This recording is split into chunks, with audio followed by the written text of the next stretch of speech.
New information coming out of Japan, not only on this funky little Honda van, but Mag X is showing a new render and new information on powertrains on the upcoming Mini Land Cruiser.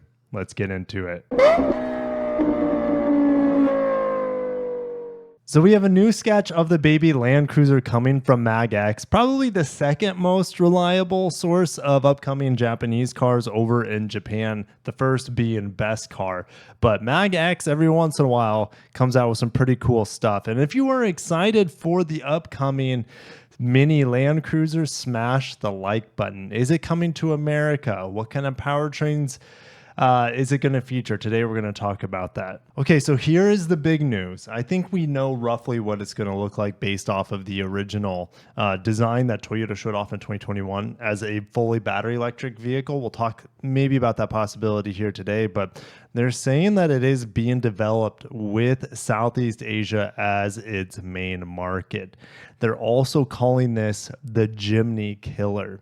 So if Southeast Asia is the main market, that means the United States market might not ever see it. And if that's the case, people are going to, pour out into the streets and raise hell here in the United States because we don't get the Jimny here. And that's something that a lot of us would want, an old school, not necessarily body on frame, which this could be, an old school, affordable, capable off-roading vehicle that has been gone from our market probably since the Jimny left. We knew it as a Suzuki Samurai here in the 80s and maybe early 90s if it survived in the States that long. They're saying production will take place overseas, including in Thailand.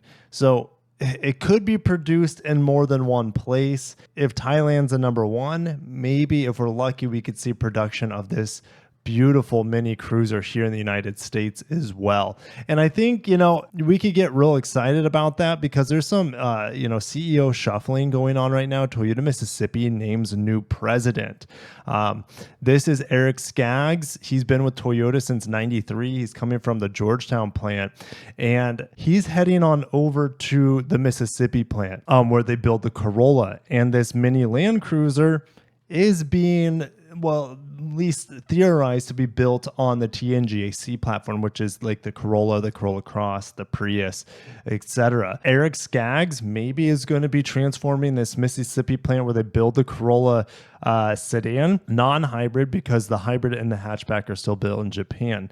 So maybe he's going to head on over to the Mississippi plant and revitalize it. But the guy he's replacing, David Fernandez is actually going to Mazda Toyota manufacturing in Huntsville, Alabama. And, what is he going to be in charge of there? Is it going to be a new project? Is it just going to be him focusing on ramping up production of the CX-50 and the Corolla Cross there? Or is he going to be in charge of getting the new pickup truck that I think you guys as well been anticipating, the Toyota Stout sort of vehicle. Even though Toyota, it is sending mixed messages on that vehicle. Of course, they're not going to say anything until it's fully a done deal or not a done deal. They just said they're kind of looking at that mini pickup truck to fight the Ford Maverick. So it would be cool if we could get a Corolla Cross platform mini cruiser and a Corolla Cross platform pickup truck built in America with hybrid power, 200 horsepower, all-wheel drive, and off-road capabilities as well. Is that too much to ask? I don't think so. I hope not. But let's get back to the article coming out of Mag X in Japan. So they're saying there are two engines installed. One of them is a 2.7 liter four-cylinder, naturally aspirated that we've seen in the past or currently, let's say, on the Tacoma. They're also saying a 2.8 liter turbo diesel hybrid, which would make this thing an absolute monster. Of course, we would never see anything like that here in the United States. It would probably be hybrid only or battery electric only. Now, what's interesting is they're saying that hybrid system and the orientation of these engines is going to be front engine rear wheel drive bias. So a traditional rear wheel drive or all wheel drive, or should I say four wheel drive vehicle where the engine sits longitudinally instead of horizontally in the engine bay. So we would have mechanical all-wheel drive if that's the case. And I just don't see how they would be able to modify the C platform in order to make that happen, because the C platform is a front-wheel drive based platform. And the way they're making it sound, it almost sounds like it's on the F platform, on the new truck platform. And that's just not possible if they build it in Thailand, because the Thailand doesn't have capability to produce the F platform down there.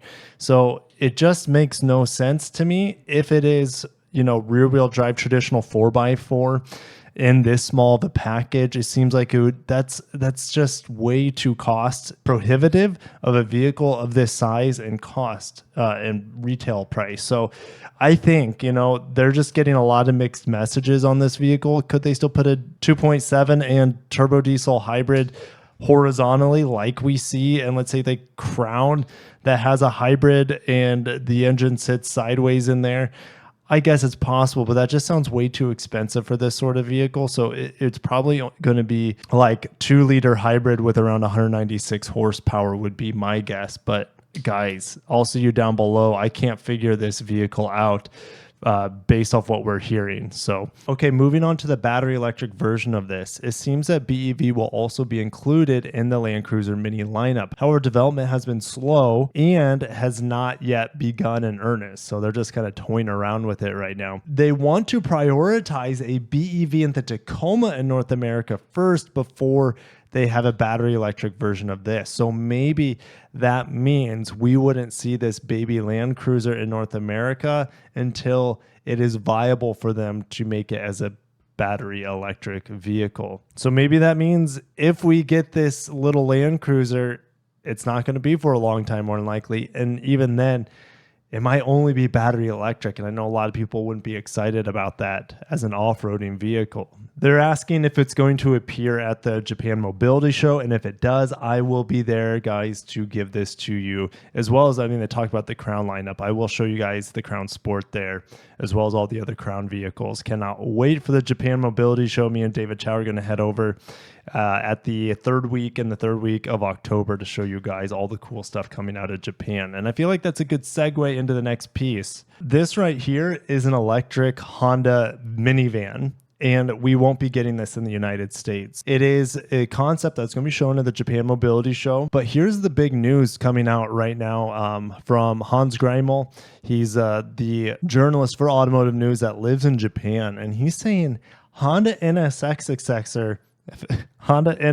successor is going to debut at the Japan Mobility Show. So, if the hype wasn't already high with all the Toyota and Lexus and Honda vehicles that we know of going to be there, now we're getting some more Honda concepts that are going to be unveiled there, including potentially the new electric NSX. And I just saw that Honda actually has their own page here. So let's get into what they're talking about, if they're going to give us any treats. Oh, heck yes. Let's get into this. So on the left is the Sustainia C concept. Terrible name, but it's kind of like the Honda E, but maybe not as cute. But I'm really liking this pocket concept. So let's read into it. These models are made of acrylic resin that is recycled and reused and being developed to demonstrate the concept of transcending the constraints of the limited availability of resources through resource circulation. I can't wait to hear more about this. It looks like an electric Grom with kind of the front end to it. And this, like I said, looks kind of like the Honda E or the next generation Honda E, which the Honda E actually looks better than this. Well, let's keep reading.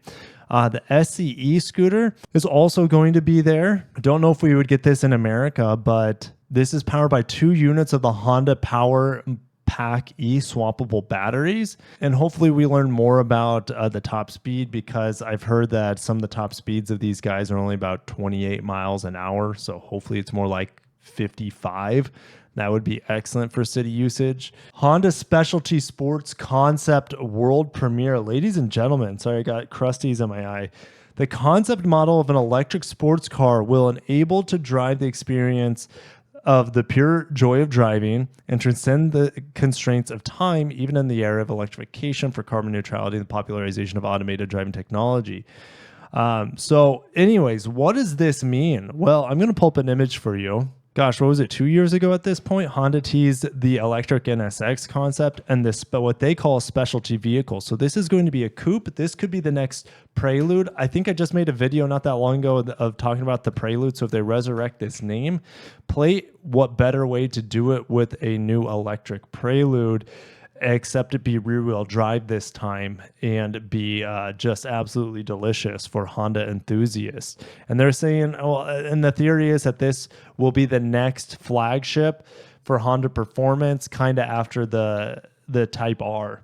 Now, it could debut as an Acura. I guess that's a possibility as well. And if it does, maybe they call it the Legend or something like that. But I think it would do better probably as a Honda S2000 Prelude sort of spiritual successor. So this vehicle is actually going to be there from the sounds of it. Now, this article here was talking about NSX successor. I can't talk, but they're saying specialty sports concept. And that's what this was tagged as. So this is going to be, that makes sense to me because the NSX, I don't think we're going to see, guys, until solid state batteries. And you'll see at least, probably 4-wheel drive with independent motors for each axle. But here it's going to be probably just single motor in the back to keep costs down. But this is what a lot of us would be looking forward to see what Honda can do in the fully electrified space to get our hearts revving, as Yamaha would say, to get us excited about electric cars, because they are commoditized. They all kind of feel the same with that instant torque and that silent propulsion for the most part, unless you pump in fake synthetic noises. So this is very exciting for me, and I can't wait to show it to you guys in person when I head to Japan. All right, Honda also is going to show off the Honda Jet and Honda EV to all those. I mean, the Honda Jet is already in production, but they might show a next generation of it, and the EV is a long ways away, so I don't even want to get too excited about that. They're going to show more products that utilize Honda's mobile power pack, which is pretty exciting.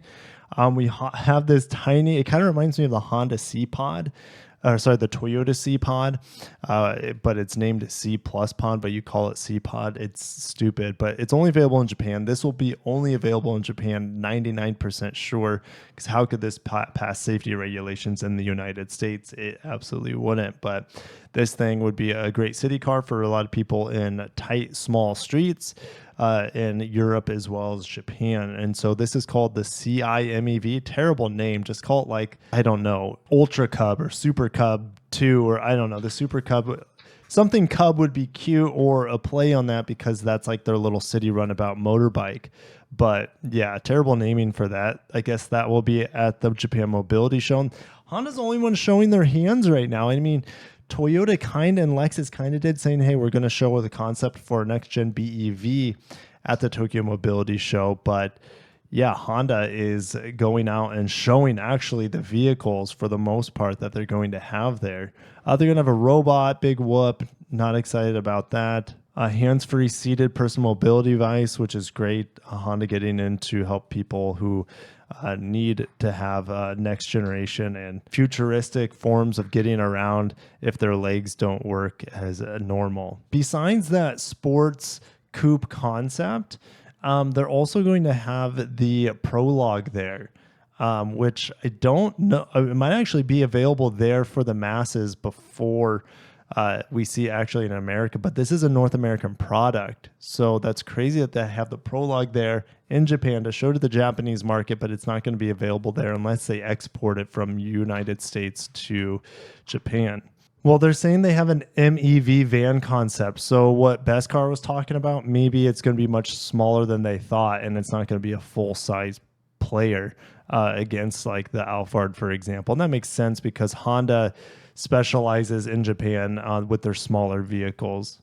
Man, it would be awesome if Toyota and Lexus would show this sort of exhibition plans and details, but I'm glad Honda is, at least one of them is, so I can get pretty mentally prepared to see these things when I head to Japan in just a couple weeks from now, I guess a month from now technically. But I'm going to end it there. A long video today. My voice is completely trashed. There's a cold running through the family this week. You guys know what that's like. So I'm excited for the Japan Mobility Show. Hopefully I see that mini Land Cruiser there, and hopefully we get confirmation that it's coming to the United States as well.